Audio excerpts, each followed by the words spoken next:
بسم اللہ الرحمن الرحیم. ڈیئر کینڈیڈیٹس، تقابل ادیان کے حوالے سے کچھ بنیادی سوالات آپ کے سامنے ہیں. سوال نمبر 1، مذہب کے لغوی معنی کیا ہیں؟ تو مذہب کے لغوی معنی چلنے کا راستہ یا زندگی گزارنے کا راستہ کے ہیں، اور انگریزی زبان میں مذہب کے لیے ریلیجن کا لفظ استعمال کیا جاتا ہے، جو بنیادی طور پہ لاطینی زبان سے ماخوذ ہے، جس کا مفہوم عقیدہ، نظریہ یا پوجا پاٹ کا نظام ہے. اور قرآن مجید میں اس کے لیے دین، منہاج اور سبیل کے جو الفاظ ہیں وہ استعمال کیے جاتے ہیں. اور اصطلاحاً اسلام کی روح سے بجز مذہب اس کے کچھ نہیں ہے کہ انسان عملاً اور مؤثر طریقے سے خدا پر ایمان لائے. یہ وہ تعریف ہے جو اصطلاحاً ڈاکٹر خلیفہ عبدالحکیم رحمۃ اللہ علیہ نے اپنی مشہور کتاب جو ہے اسلامک آئیڈیالوجی اس کے اندر اختیار کی ہے. سوال نمبر 2 ہے کہ مذاہب کی جو تقسیم کی جاتی ہے وہ کس طرح سے کی جاتی ہے؟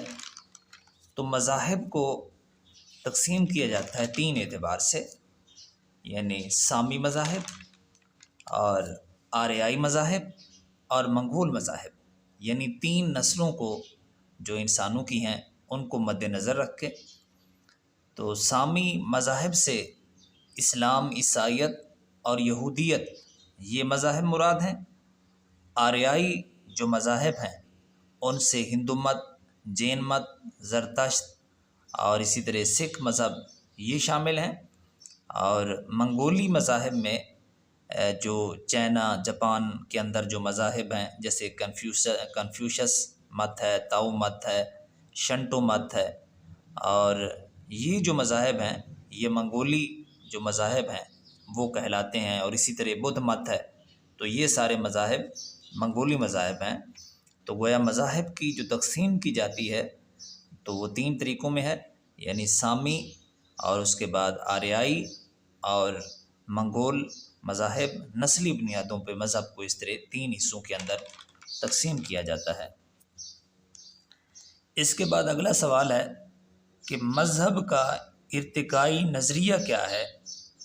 تو جیسا کہ ڈارون نے، جو کہ ایک انگلش مفکر تھا، اور اس نے انسان کا ارتقائی نظریہ جو ہے پیش کیا تھا، بلکہ اس سے پہلے مسلمان مختلف سائنسدان اور اسی طرح فلاسفرز بھی یہ نظریہ اس پہ کام کر چکے تھے. تو ڈارون کے نظریہ سے متاثر ہو کر مغربی مفکرین نے ارتقائی نظریہ، مذاہب کا بھی ایک ارتقائی نظریہ جو ہے وہ اختیار کیا ہے. تو اس کے حوالے سے مذاہب کو 6 ادوار میں تقسیم کیا جاتا ہے. پہلا دور پری اینیمزم کا ہے، یعنی مظاہر پرستی سے قبل کا دور. لا مذہبیت، یعنی اس دور میں انسان کو مذہبی عبادات سے جو ہے وہ آشنائی نہیں تھی، اور وہ بالکل سادہ زندگی گزارتا تھا، اور ضروریات زندگی جو ہیں بس ان کی فراہمی اس کا بیسک مقصد تھا. تو یہ پہلا دور ہے پری اینیمزم یہ.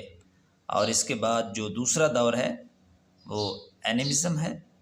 تو اینیمزم دوسرا مرحلہ ہے جس میں مظاہر پرستی جو ہے وہ شروع ہوئی، اور انسان نے مختلف مظاہر جو فطرت تھے ان کی عبادت شروع کر دی. یہ دوسرا دور ہے.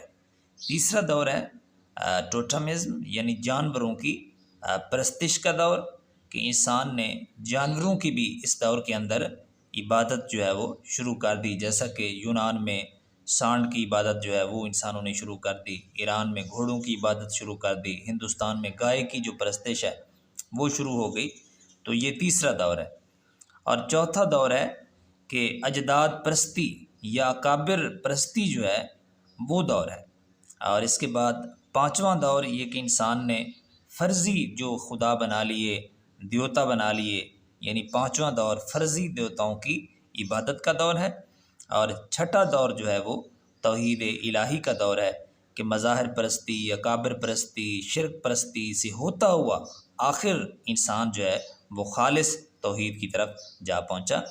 تو یہ ماڈرن مفکرین کا نظریہ ہے، لیکن اس کے برعکس دوسرا جو نظریہ ہے وہ الہامی نظریہ ہے کہ اللہ تعالیٰ نے جب انسانوں کو اس نظام میں، اس کائنات میں، اس دنیا میں بھیجا ہے تو اللہ تعالیٰ نے شروع سے ہی انسانوں کا جو اصل مذہب تھا وہ عقیدہ توحیدی، یعنی حضرت آدم علیہ السلام سے اللہ تعالیٰ نے عقیدہ اور نظریہ جو ہے وہ توحیدی دیا تھا، لیکن with the passage of time, وقت گزرنے کے ساتھ ساتھ جو ہے انسانوں کو جو اللہ تعالیٰ نے یہ عقیدہ توحید دیا تھا وہ دھندلا ہو گیا، شرک کی اس میں آلودگی ہو گئی، تو اللہ تعالیٰ بار بار جو ہے انبیاء اور رسل اس کائنات میں بھیج کے انسانوں کو صحیح عقیدے کی طرف دعوت جو ہے وہ اللہ تعالیٰ کی طرف سے دی جاتی رہی، یہاں تک کہ رسول اللہ صلی اللہ علیہ وآلہ وسلم خاتم النبیین بن کے آئے، اور آپ پر جو ہے وہ سلسلہ ختم نبوت جو ہے وہ ختم ہو گیا، اور اب آپ کی دعوت توحید پوری دنیا میں جو ہے وہ موجود ہے اور ساری دنیا کے سامنے ہے۔